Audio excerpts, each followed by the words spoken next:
YouTube channel, so you can refer back to it later on. Um,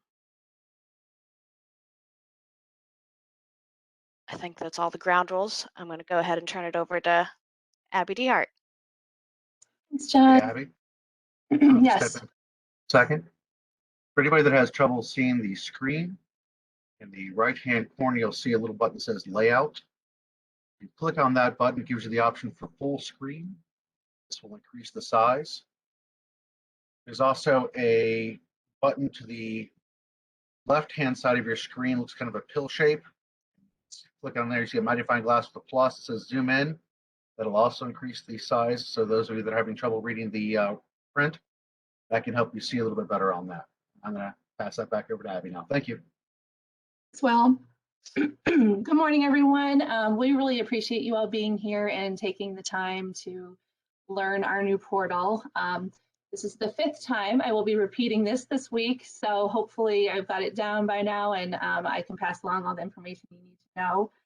I'm going to start you out right here on the WorksWise website. We're just jumping right here, and we have been, just to back up real quick, we have been working on this project, this portal, for 2 years. Now, you guys have probably heard about it.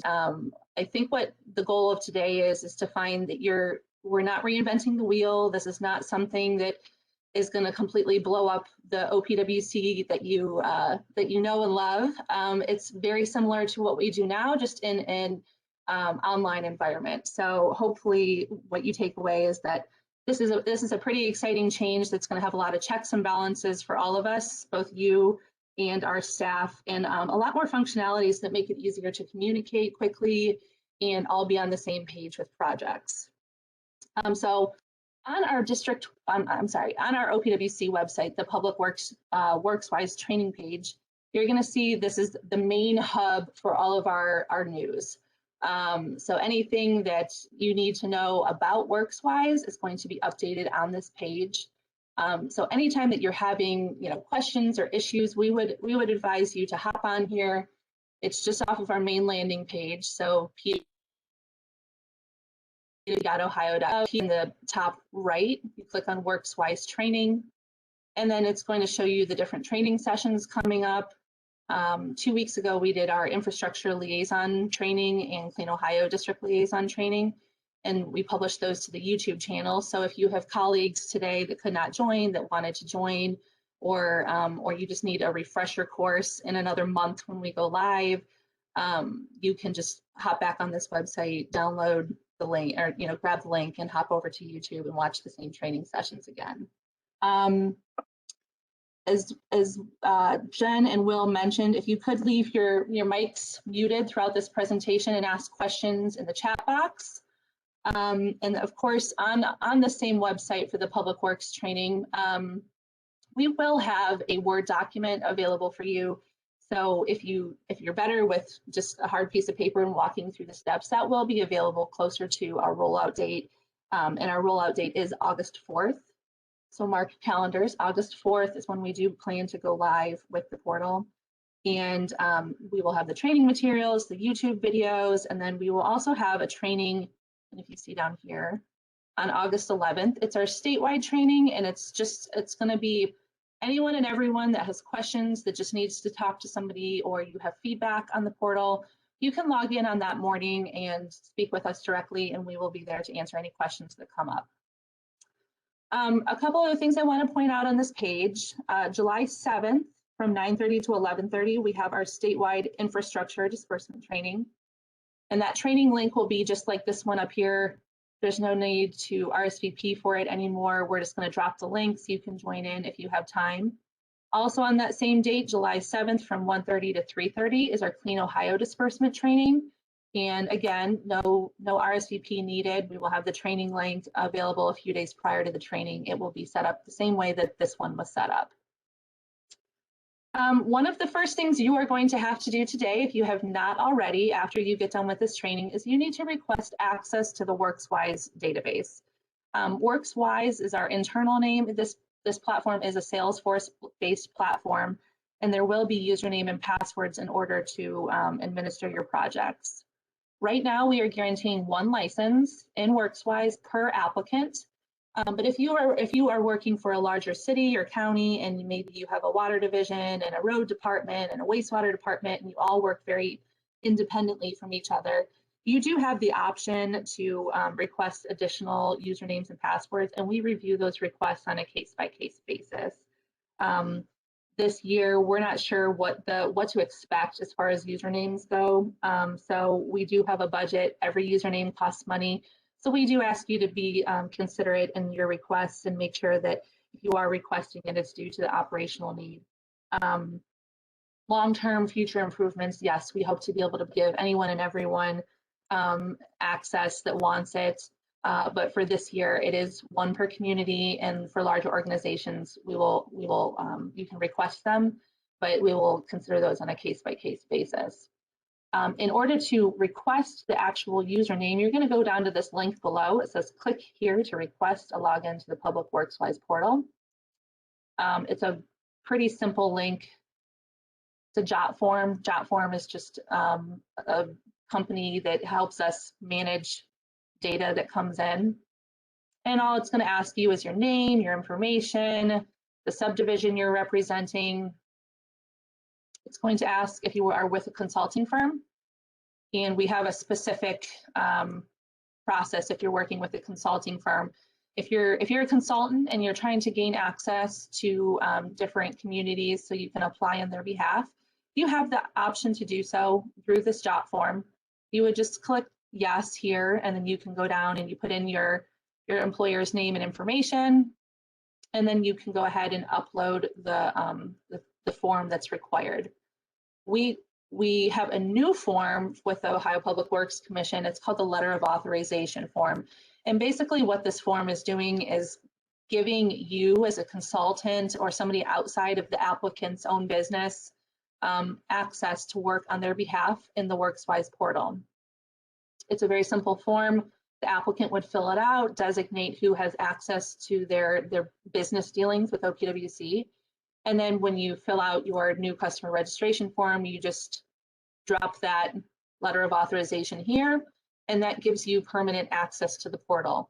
Note that this is not required every single year. Once you're given access, it remains with you for the life for the duration until we hear otherwise. So if you are an applicant that is giving a consultant access to your information, know that you will have to notify us similarly in writing that you are hereby revoking access, and then we can either set up an account for you to act on your own behalf, or we can switch it over to somebody else depending on what your situation is.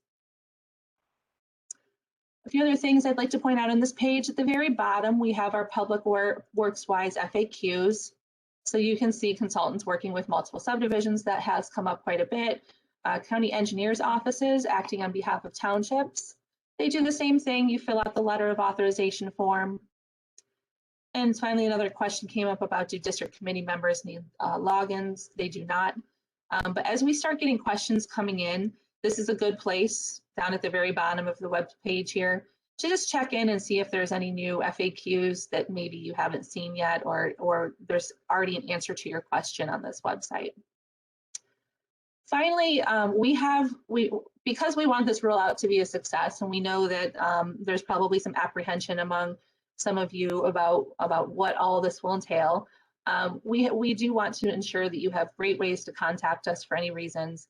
Right here, you're going to see the WorksWise at pwc.ohio.gov. That's a designated inbox that myself and Martha Deneen, our business manager, manage. And you can send your questions there, and then we can divide them up and either answer your question or send them over to the appropriate program representative, and we can get back to you on that.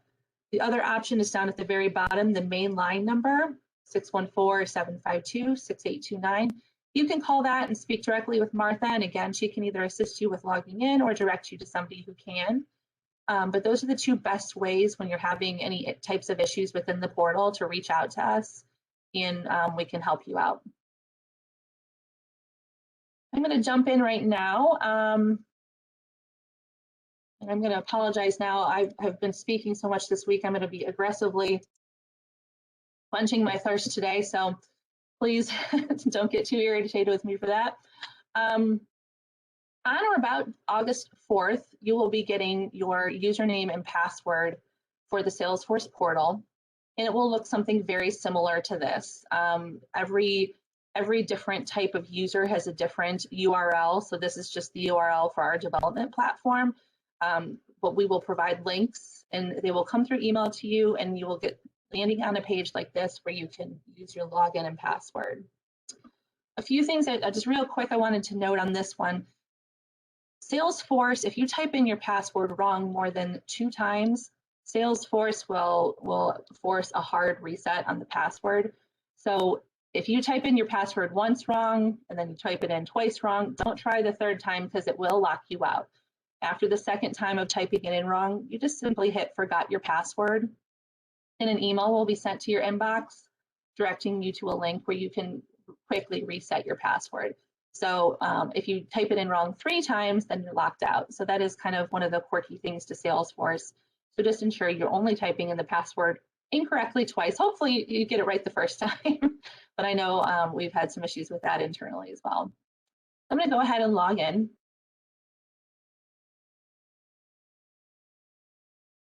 Right now it's logged in as me, so I'm going to have to switch over real quick.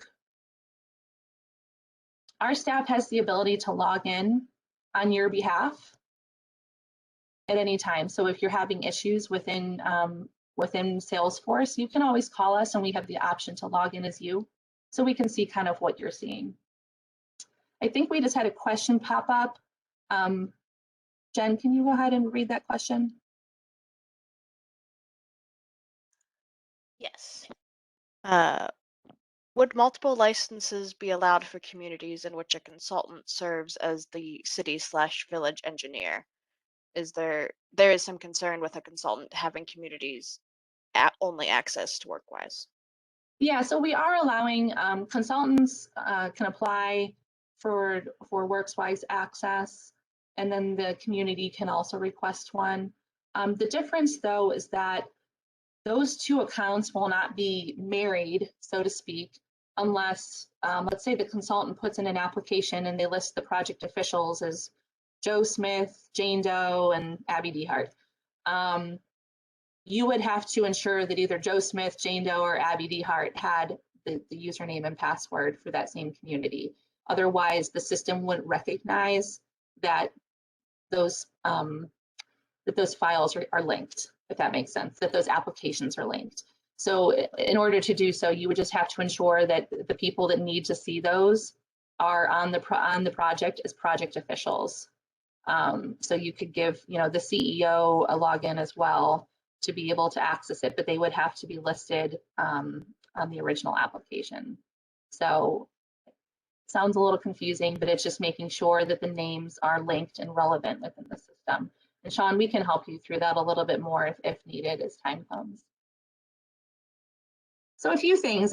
When you log into the system, this will be your view. It's a more simplified version of the view that you saw just a minute ago that pops up for us.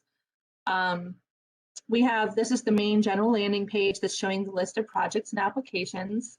At the top, you can see application or project, all applications list, start a new infrastructure application, start a new Clean Ohio application, and active projects. Additionally, we have our grants and loans list, where I would show it to you, but there's nothing in there because this is the test site. You can see your active grants and loans, and you can also process your disbursements here. The next step is the invoices. If you have an active loan or are paying on loans with us, you can see your invoices on this page, and you could even click on them and pay them if you really wanted to. This is the same link. You see across here, download invoice, pay invoice, printable view.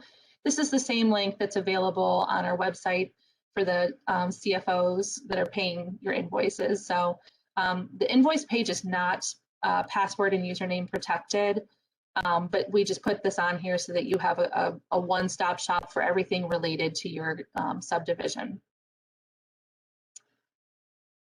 On a few things that I wanted to point out to you on this page that are kind of quirky.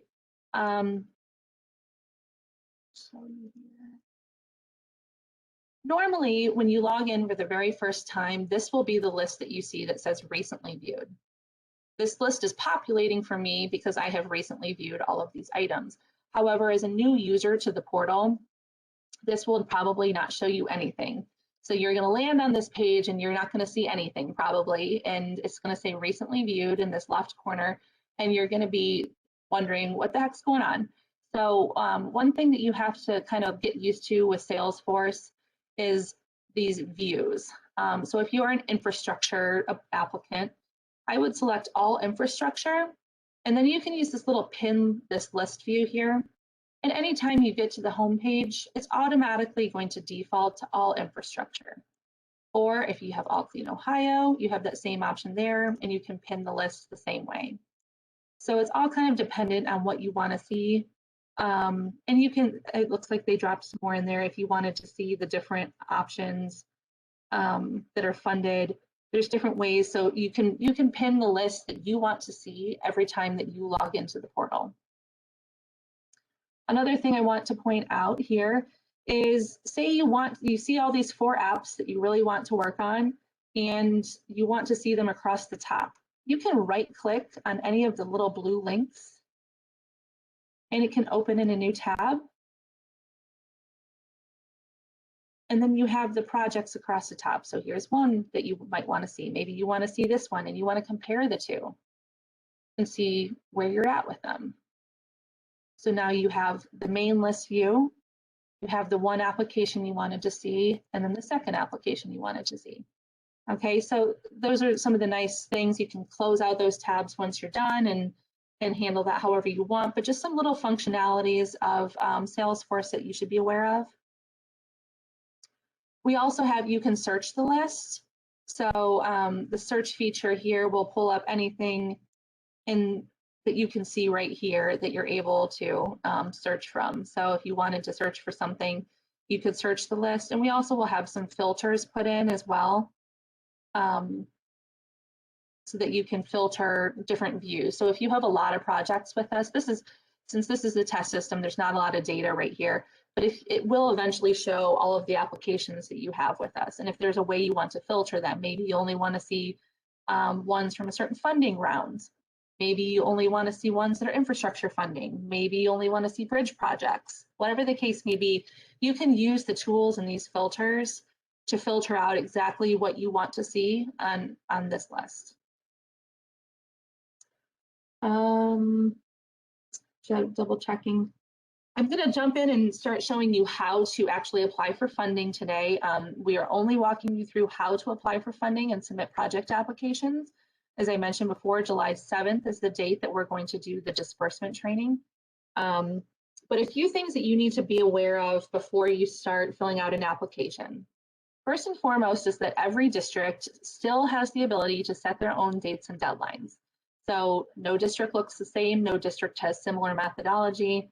The methodology itself isn't put into this portal. This is just the standard OPWC application that you're used to seeing. The one thing is that the district liaisons at the start of every funding round, they will set a start and end date that is when you can start submitting applications and when you will stop being able to submit applications. So within the system, you just want to be fully aware of when those start and end dates are. So if it's this Friday at 4 p.m.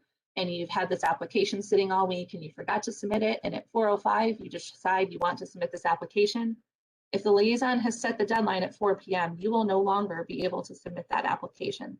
So you have to be very aware of the dates and deadlines for when everything is due. Additionally, if you're not already familiar with our website, you can check for dates and deadlines on our website right here. We have all of our districts listed. You can scroll down and you can see the methodology. You can see when the applications are due. That still all remains in effect, and they mirror what will be put into the system. So if they say that applications for District 10 are due on September 2nd by 4 p.m., then that will be the cutoff date within the portal as well. The other thing that district liaisons have the ability to do within this system is they can they can list out the different requirements for uploaded documents as well. So, you know, OPWC has our standard list of documents that you're used to seeing, but the district also has the ability to require different documents that you upload. So again, it's very important that you take the time to see what is required and that you're uploading all the correct information. I'm going to go ahead and get started on how to actually submit an application. If anybody has questions, go ahead and drop them in the chat feature. There are two different ways to get started for an infrastructure application. I prefer this one in the top left, Start New Infrastructure Application. The other option here is the New button right here. The New button is just going to take you to a real basic, you know, infrastructure or Clean Ohio. So whichever way you like, I'm gonna teach you guys this way. Start with a new infrastructure application. The very first thing that comes up on this page is they're just going to ask for some basic information, and this kind of mirrors page 1 of our existing application. And another kind of quick pro tip that I would suggest for you for this funding round is if you're kind of apprehensive about using this system, our online PDF that you're used to seeing for our application is not going anywhere. I would actually suggest that you still fill out the PDF application, print it off or save it, and then use that to submit this to the portal. So you can, if you're filling out the PDF application, I think you're going to find very quickly that it's very similar. And you could just fill it out like you're used to doing, go into the portal, type in the information off of your PDF application, and then you can kind of see how it all kind of marries up and it looks very similar. Our PDF applications are not going anywhere, so you have that option for at least the next few years until everybody kind of gets used to the portal. So that's just my suggestion here. So I'm going to get started. The project name, let's call this one, I keep using the same, Watermelon Drive repairs. Okay, summertime. It's a road project. You're going to search for your subdivision, so nothing's going to pop up here unless you start typing. So if it's Cincinnati, that would pop up. Cleveland. I'm acting on behalf of Mount Vernon today. So I'm going to select Mount Vernon. It's going to ask you if multiple subdivisions are involved. I'm going to hit no here. But if there are, this would just trigger a cooperative agreement. So if there are multiple subdivisions, obviously one community still takes the lead and a cooperative agreement is submitted with the project application. Then I'm going to drop in the zip code. I'm going to hit confirm. And this automatically starts the whole process for submitting an application. Now, if you go back out, let's say you're just done. You maybe your computer shuts down, you log out, whatever the case may be. As soon as you hit that confirm button, you'll see down here at the bottom, it started the application for you. Its status is not submitted, but you see Watermelon Drive repairs, and now you have that ability to revisit it anytime you need to. So I'm going to click back in on that. Also across the top, it's giving you the status, it's giving you the project description, the project name, the subdivision, and the subdivision code. If you scroll down a little bit, you're going to see the instructions. You can click here, and it takes you to the link where we have our online instructions. It's the same instructions you're used to seeing with the PDF. We also have some notes and tips about different things to see within the portal. So I would, again, say the first time you use this, just please take the time to read through everything. A lot of times just reading through the information that we have, we try to be very inclusive with the information that we provide. Just take the time to read through it to ensure that you have a good understanding of everything. There's not much there, but it will probably answer a lot of the questions that you might have. Finally, below there is the district-specific instructions, where the district liaison is given the opportunity to provide any direct links to the website. Maybe there's a district website, maybe there's a supplemental page. Whatever the case may be, the district liaison has the ability to give specific instructions for that funding round that you should be aware of. So again, take the time to read through those because it's very important that you don't miss any information in there. A lot of districts are trying to decide how they are going to handle projects for round 36. Some have already started their process. Some want people to still submit a paper copy. Some want everything to go through the portal. Ultimately, everything will end up in the portal. All round 36 applications will be required to go into the portal, but how the district is handling it for this funding round might be different district by district. So again, I cannot stress enough how important it is to read through the information that is provided to you. Then you can scroll down, and this is the full application.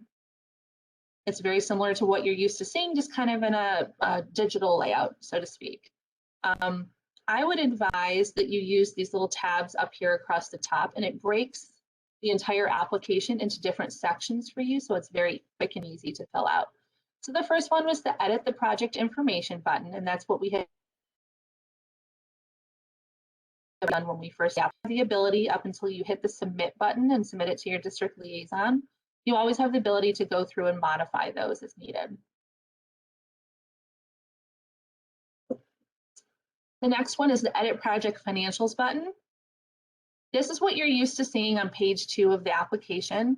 It's just walking you through the total project costs at the top, and then at the bottom, the different financing options. So estimated engineering, construction administration, right-of-way, construction, permits, advertising, legal, construction contingencies, force account. And then you can go down here to local revenues, public revenues. If it's ODOT FHWA, it's going to ask for what type of ODOT project it is, the PID. Also gives an opportunity to put in EPA or OWDA funding. Public revenue. Here's where you're going to request the grant amount. If you have a loan request, it will force you to put in a loan term. The loan term cannot be greater than the project's useful life. The loan request, the loan assistance request, or credit enhancement in some cases, some of you might be aware of that.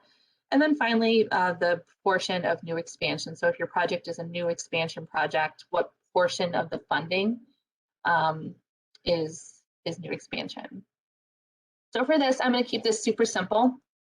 My estimated construction costs, I'm going to say, are $300,000. I'm going to go down here and I'm going to request $150,000 grant. And for this one, maybe I'll do $150,000 loan. And I'm going to submit a loan term of 10 years. And I'm going to hit save. Now, if you scroll down a little bit, you're going to see over here the total estimated cost calculates at $300,000. It's going to give you a breakdown of the local resources, which in this case were 0 because I had OPWC paying for $150,000 grant and $150,000 loan. It breaks down the percentage of grant funds, the percentage of loan funds, and the total percentage of OPWC funds. And then it gives the total financial resources at $300,000. Now I'm going to go back into that and show you a few other things that you need to be aware of in the financials page.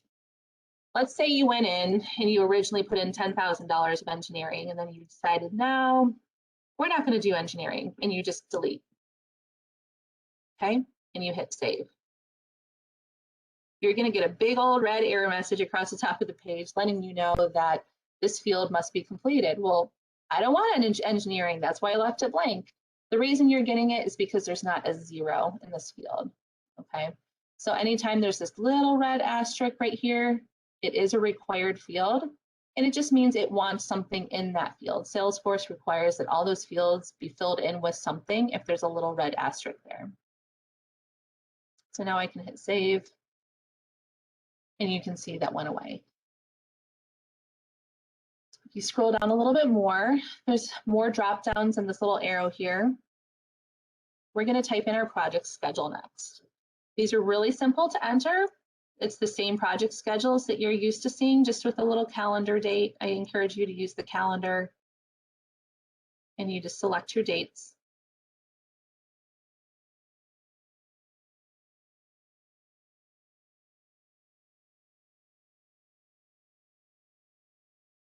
That was a long bid period, wasn't it? Let's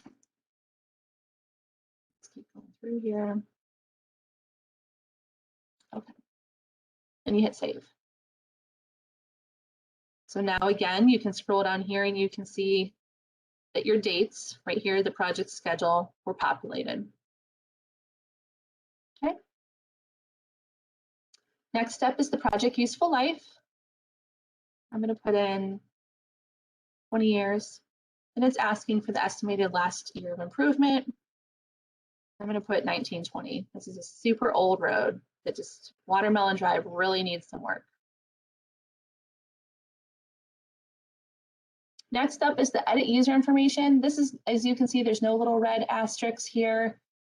This is not necessarily required, but depending on the type of project that you have, if you have a water project or if your district requires ADT information, that's where you would put it. One other item I wanted to point out to you as well is these little I's next to each of the descriptions. If you just don't understand what it is that we're asking for, you have the ability to just hover over, I'm not even clicking on it, hover over the little I button, and you can see what it is that we're asking for, okay? And it's there for all of these. Under the financial tab, you can see construction administration. It spells out what all of these different items are. Moving on, getting into the edit project descriptions button. This is pretty similar to what you're used to seeing. We kind of modified the questions just a little bit. On here, we're asking for specific location, identify the problem, and then the project scope. We also give a selection for additional notes from the applicant. So if you just wanted to make us aware of something or make your district liaison aware of something that's really pertinent to the project, this would be your place to do it. A few items I want to point out on this page. The specific location, we just want a quick and detailed description of where the project is located. Under identify the problem, you're telling us exactly what is wrong with the project or with what you're trying to work on. And then finally, the project scope, we want you to describe the scope of work to be completed. When you're uploading specific location, the one thing we do ask, please do not say CMAP. All of the things that are put into these edit project details and edit project description buttons, they are going to be part of your actual project agreement. We don't have the ability in the new system to attach maps or attach a list that you provided in your engineer's estimate. Those days are gone. We need a written detailed description of exactly where this is. This project is located on Watermelon Drive.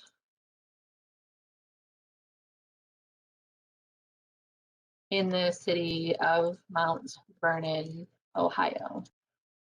The roadway is 5 miles long. I see. Yeah, quick question popping up from the chat. Is there a limit to the number of characters for these descriptions? Yeah, so for the specific location, it's a 2,000 character limit. Identify the problem is 2,000. Project scope is 2,000. Yeah, and then the notes is 1,000. I see Danielle says, if we use the old PDF application as a guide and start by filling that out, can we copy and paste? Yep, there is the ability to copy and paste from the PDF or from the Word doc. I think using the old application would be most applicable for the actual financials. The rest of it, I think, would be fine, but the project financials is the one that will probably take everybody the most time to get used to. So I would just say, if nothing else, if you're feeling kind of worried about it, take the time to fill it out, the project financials. You can still use the system for everything else. It's all pretty straightforward after the financials. But yes, there is a copy and paste feature. Identify the problem. Watermelon Drive is in great disrepair. Obviously, in a real application, we hope you go into a little bit more detail. The project scope. As far as this goes, the one thing that we really request you not do is just copy and paste your engineer's estimate into the project scope. That is not what we're looking for. The engineer's estimate is meant to be the detailed version of what exactly it is you're doing. The project scope is meant to be a written layperson's description of exactly what it is that you are doing on the road, okay? So we don't need to see, 10,000 square feet of type 1 asphalt, 20,000 square feet. That's not what the project scope is. The project scope is we will be resurfacing the roadway, we will be fixing the culverts, we'll be installing guardrail, whatever the case may be. Put into words what exactly it is that you're doing. We don't need the long written out engineer's estimate, because we do already have the engineer's estimate. So.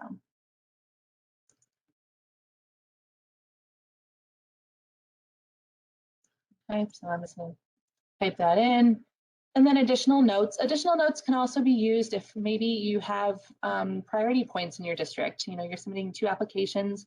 Which ones are priority? So this project is our top priority. Okay, and then you can hit save.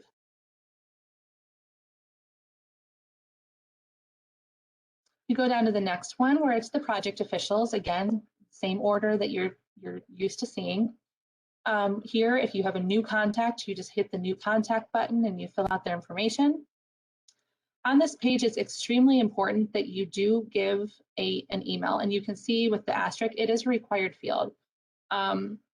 With July 1st rolling out, and wow, gosh, next week we'll be releasing our Round 35 project agreements, and even though we are not live in the portal yet, the agreements themselves will actually be coming from the portal through a program called OneSpan Sign.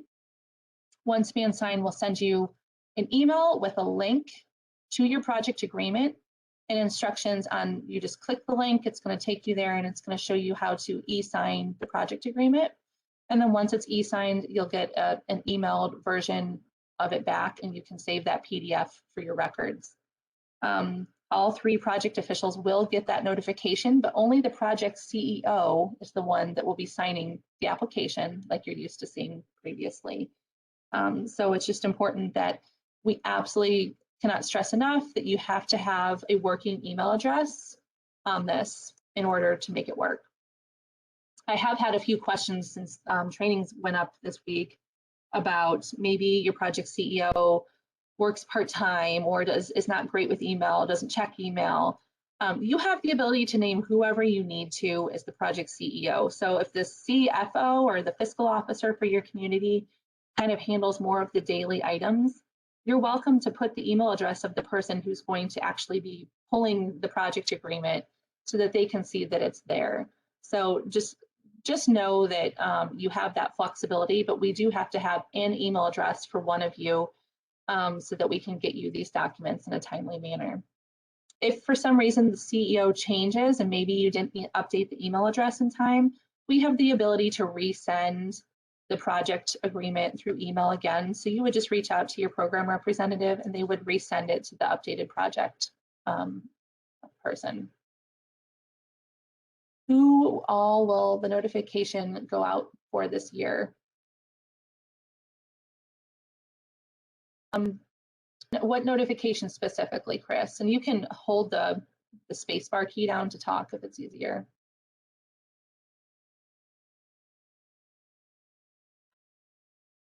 Okay, I'll wait for the, go ahead. This is Jen. Another question was, so the projects that we have approved for this year, we will get an email for the notice to proceed. No, Paul, we actually did away with the notice to proceed a number of years ago. We do not have the notice to proceed as a requirement for the infrastructure applications anymore. For the notice to proceed, the only thing that we ask you to do is you hop onto our website and you go to project administration and check vendor status. And we just ask that you ensure that whatever vendor you're using is on that list. If they're not on that list, then you follow these instructions at the top of the website to get them set up. But we did away with the request to proceed a couple of years ago. I'm still, Chris Miller, who all of the notifications go to for this year? I'm assuming that you mean regarding round 35 applications. Correct me if I'm wrong. If that's what you mean, it will go to, it goes to the same 3 people, the project CEOs, CEO, CFO, and project manager. We're just importing those over from the project agreements. Another question. Will the applicant contact listed on page 1 of the application form also get a copy of the email notice of the project agreement needing to be signed, along with the 3 officials from page 5? No, they will not. We only are sending it to the 3 project officials. Quite honestly, the applicant contact on page 1 is almost always one of the 3 officials on page 5. So, But if the applicant contact is the person with the login, would they be getting the emails? Or is it still just the officials? I think it's still just the officials. I'd have to check on that. Yeah. I know I'd have to check on that to be sure.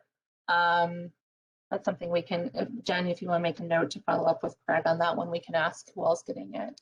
Yes. I don't see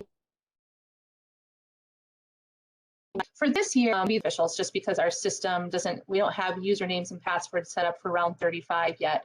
Round 35 will just go to the 3 project officials listed in the application. But for future applications, I'm assuming that the applicant would probably get an email as well. Okay, so I'm going to hop back here and I'm going to set up my project officials.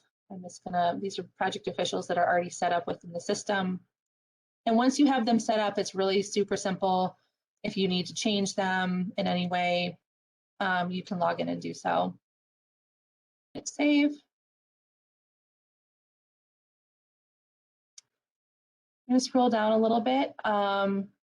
So all of our different sections have been filled out at this point. So we have the project information, the project financials, project schedule, useful life, user information, project descriptions, project officials. You do have a couple other options here. There's the printable view. So let's say you want to be able to show your colleagues what it was that you filled out or how you structured the application. There is a printable view here for you to save or download. There's also a clone feature. So perhaps you didn't get funded this year. You want to go back next year and try to submit the same application. You have the ability to clone this and then modify it. And then finally, there's also the ability to remove the project completely. I'm going to scroll down to the very bottom now. The one that we have to do is required documentation. As we had said before, there's always a list of OPWC documents that you always attach to your application that you're used to seeing, including the authorizing legislation, the engineer's estimate, the loan repayment letter, project map, and the weighted useful life statement. Your district might have specific requirements as well. So they would go in and put in whatever required documentation there was on this page. And then down here at the bottom, you have a link to files, and this is where you would go in and upload those different files. So I'm going to go in here. I just have a blank testing document that I'm going to upload. I'm going to hit upload file, next.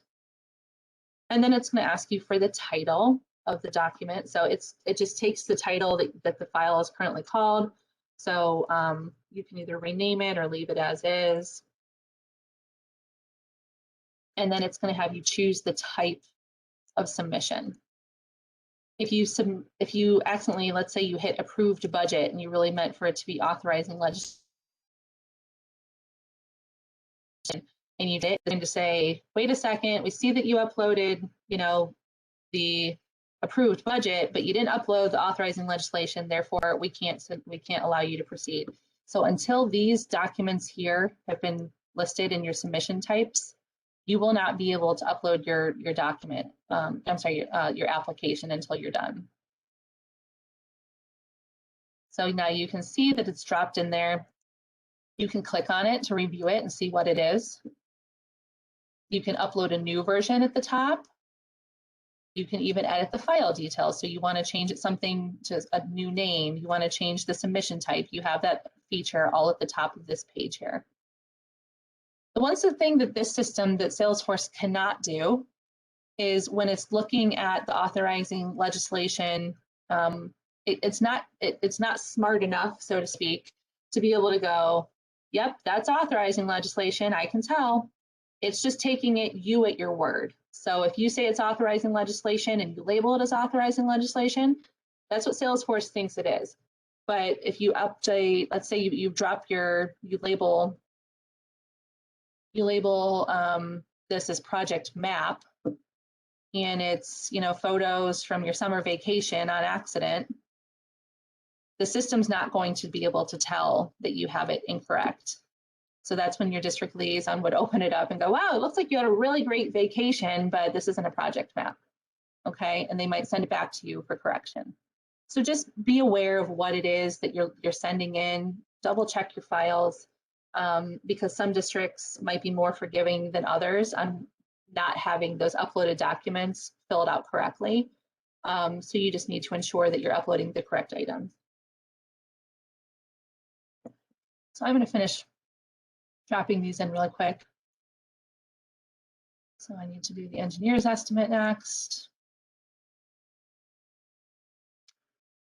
Another item that's important to note is that this required list of documentation, sometimes there might be things that maybe just aren't applicable to you in some way.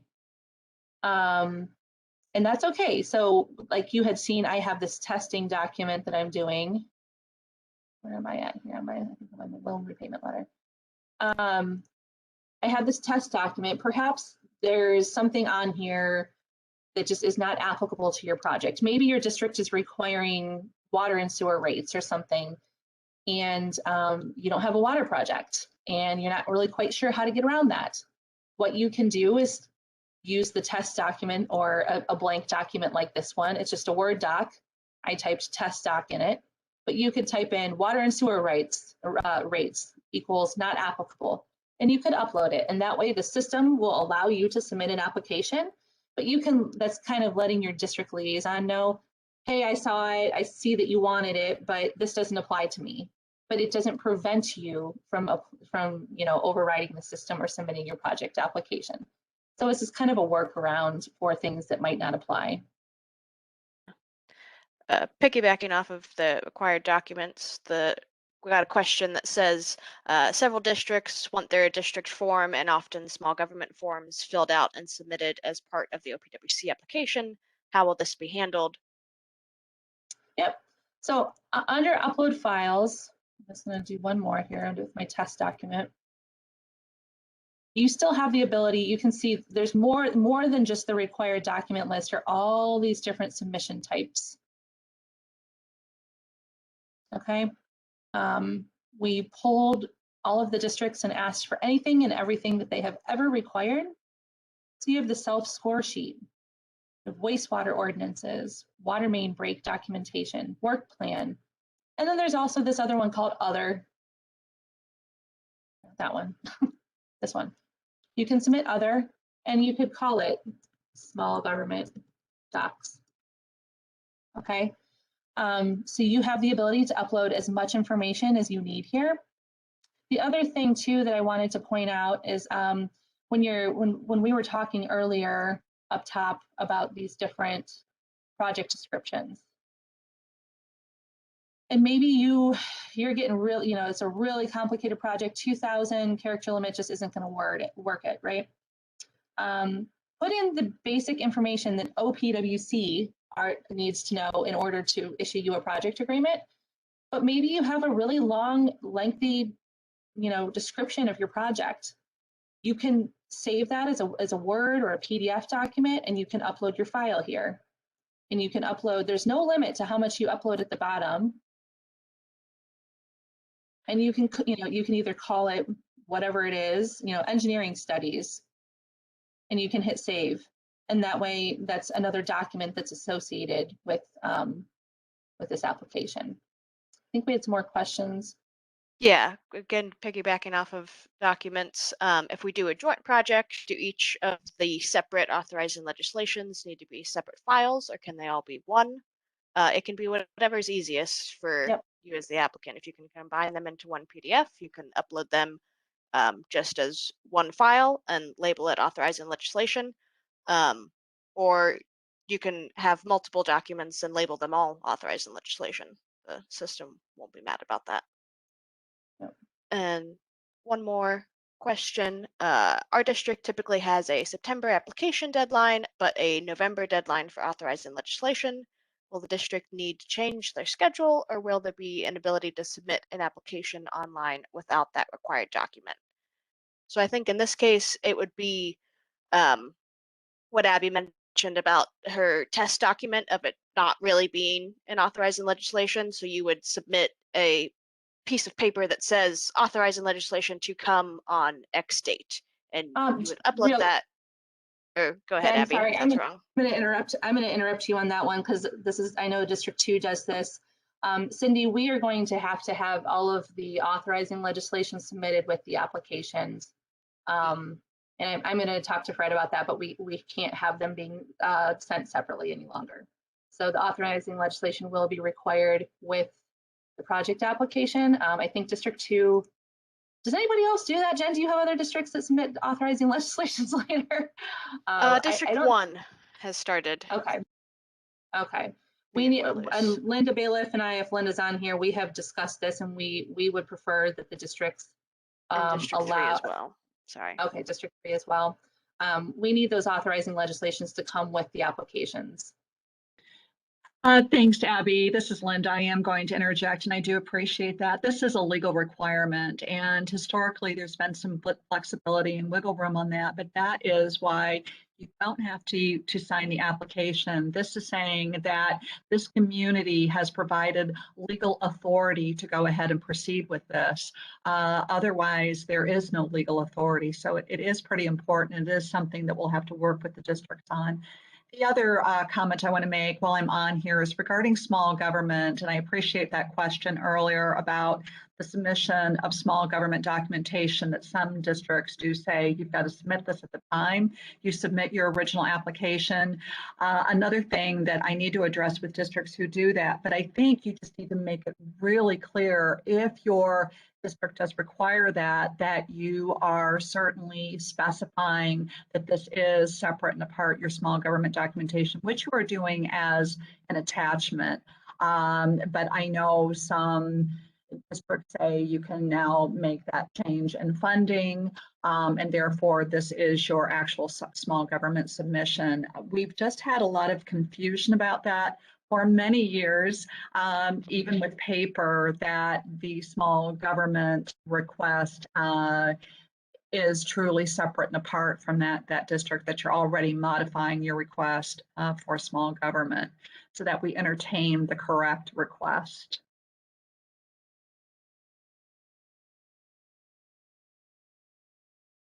Great, thank you, Linda, for clarifying that. So if you have people that have questions about this, obviously reach out to your district, your district liaison, your program representative, and we can walk you through that a little bit more. What Mark says, legislative. Go ahead. Yes, Mark, I saw your comment and I do appreciate that. And I think you and I have had this conversation in the past, and we do realize it takes advanced planning. So knowing in advance that you need that, it's a legal requirement that we've not been sticking to. It's just, again, advanced planning. And if it gets to be too much of an issue, it's just something we're going to have to address with our districts. Just if you know what project you want to put in, get to council early as soon as you can. And to piggyback off that, I don't know if I made it clear, Linda kind of alluded to it a second ago, but we are not requiring this district signatures, the signature page in the application anymore.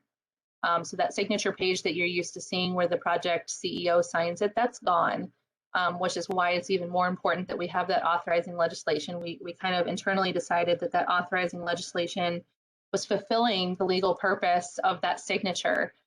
So needing to have the authorizing legislation with the application when you submit it is very important. Okay, I'm going to move along here. I'm about through what I wanted to show you on the application page. So at this point, we have filled out all of our different sections. We have submitted our project descriptions, our project officials, our project schedule, and now we've uploaded all of our documents. and we're going to hit submit at the very top here. If there are issues with your application, maybe you filled in something incorrectly, maybe the system doesn't like your final numbers, this is where a little red box would pop up and tell you something's wrong. So what I'm going to do here is I'm going to go down to the bottom and I'm going to delete, let's see, which one do I want to delete? I'm going to delete the weighted useful life. Move myself out of the way. Or the loan repayment letter. That's what I'll do. I'll delete that one. If I delete this and I go back up and I hit submit, you're going to see a little red notification. The application cannot be submitted until you've uploaded all the required documents. You need to upload the following file types, the loan repayment letter. Okay, so there is a check in there making sure that you are uploading everything that you're supposed to be beforehand. The system's not going to give you that message until you hit submit. So that's just something you want to kind of keep aware of, is it will not give you that message until you hit the submit button.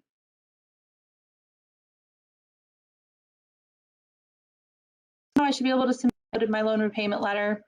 That little error message went away. I'm going to hit submit again. And across the top, you're going to say submit for signing. The application has been submitted for signing. That's going to change. We are not requiring, again, we are not requiring that the application be signed, so that message will change. But basically, that's the confirmation that you are now considered that this is a signed application. So when you go back to your home screen, you're going to see right here, Watermelon Drive repairs. It says signed, and it shows the date that it was created. So what happens after you hit submit? At this point, the district liaisons get notified that you are now, that you've submitted an application. Depending on where you're at, so let's say the due date is this Friday, and you've decided that you need to make a change. You can recall that application anytime before the due date, and it will be pulled out of what the district liaison sees, and you have the ability to correct it. That's also, that will be a good time where a lot of liaisons might be reviewing your application and they see something that you submitted in error or something that you're missing, and they have the ability to send that application back to you at that time and let you know that, hey, this is off. But once that deadline has come and passed, so the deadline's Friday at 4 o'clock and you think, oh my gosh, I completely forgot to make that change to the application, and you log in Monday, you no longer have access to touch that application. That application is submitted, it's untouchable, it is what it is. So it's very important, again, keep track of those dates and deadlines, because if there are changes that you have to make, once that deadline has passed, you will not be able to touch it anymore. Some districts might opt to have a second deadline. So we have 2 deadlines set within the system. They can keep the deadlines all the same, or they can have a hard deadline of when the application is due. So say, again, it's due this Friday at 4 p.m. And then maybe they have a 2-week period where they allow you to, you know, if there's an adjustment that needs to be made, or a review period, or whatever the case may be, they have the option to set a second date when all of your adjustments are due. So some districts might take advantage of that, some might not. It's again, checking to see in your district methodology and your Round 36 notifications, checking to see what exactly each district is doing so that you know what to expect. Once the entire slate is reviewed and scored, then the district liaisons submit that slate internally through the portal to your OPWC program representative, and the representatives do their reviews of the project slate to ensure that everything is correct.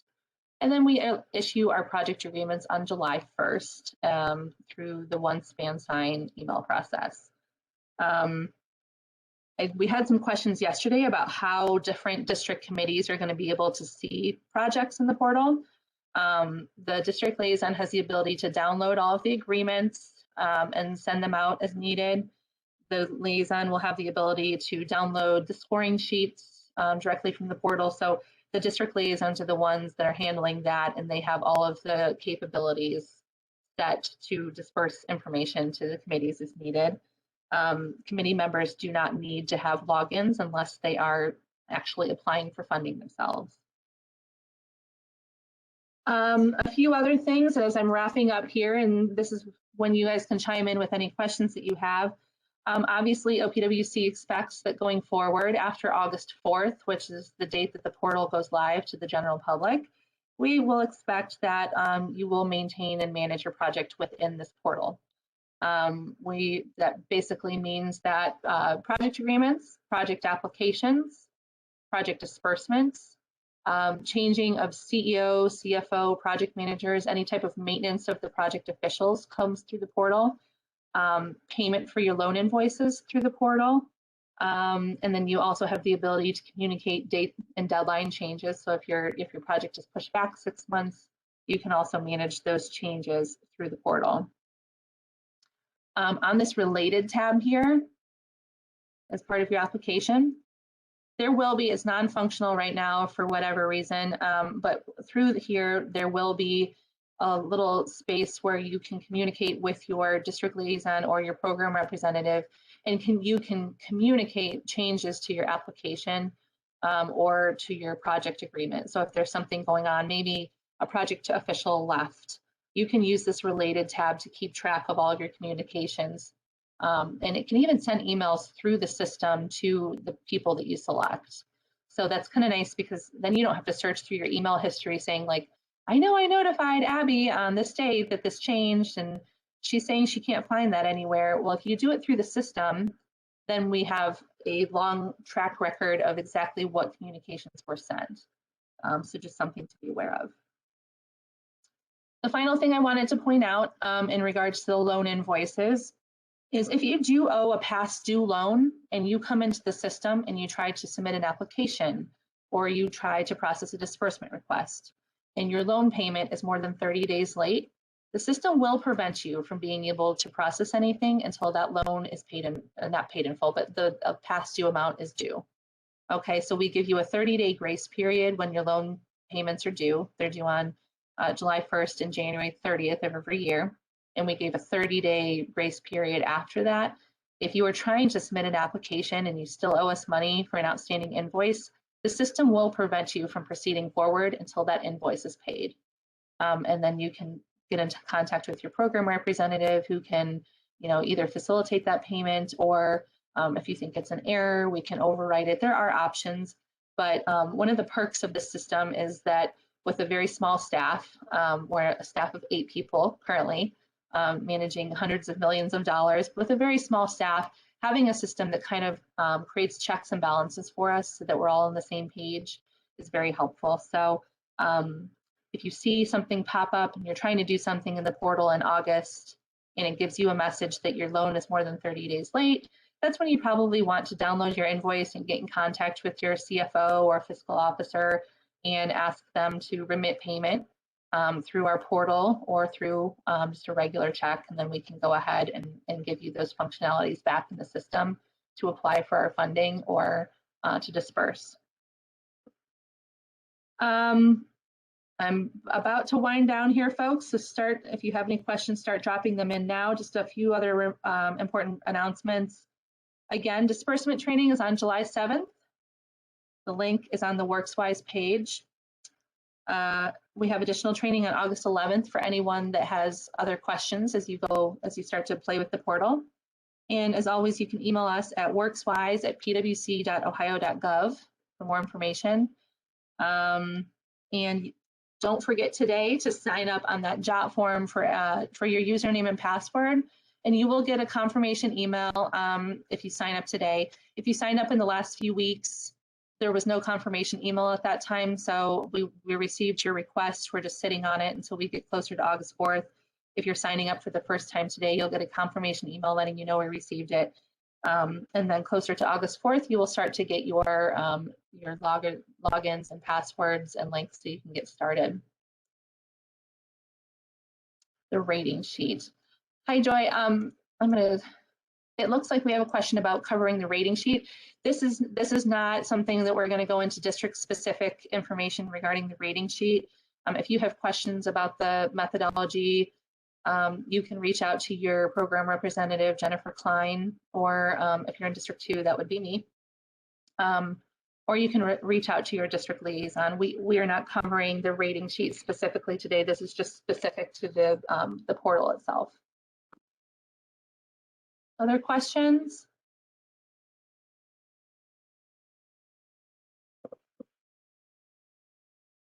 No questions at all?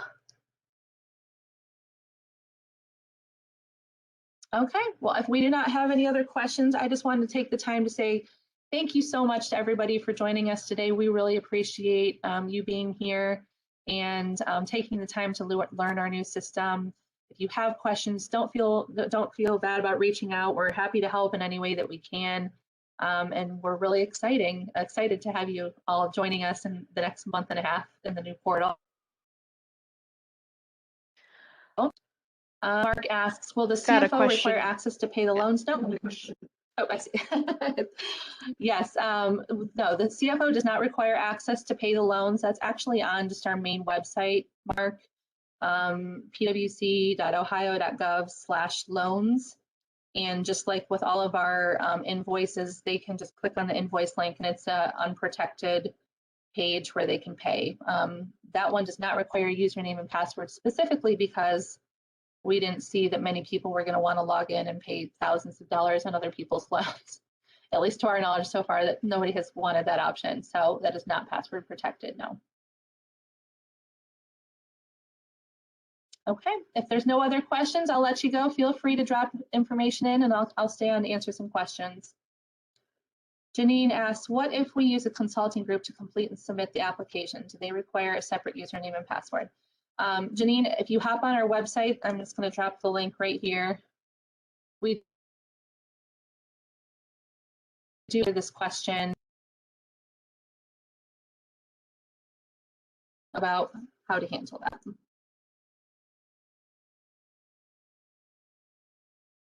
There you go. So on our district WorksWise training page, you have that ability.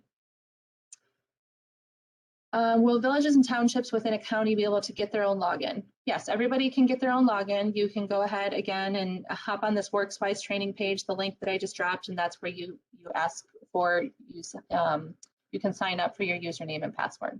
Every community is granted one login, 2 for larger communities based on need.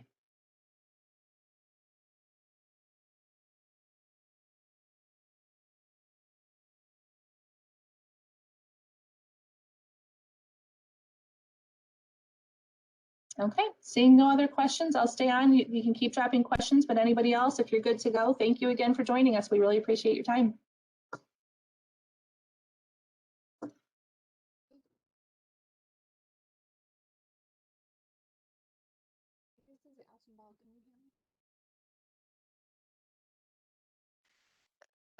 A little bit, you were quiet.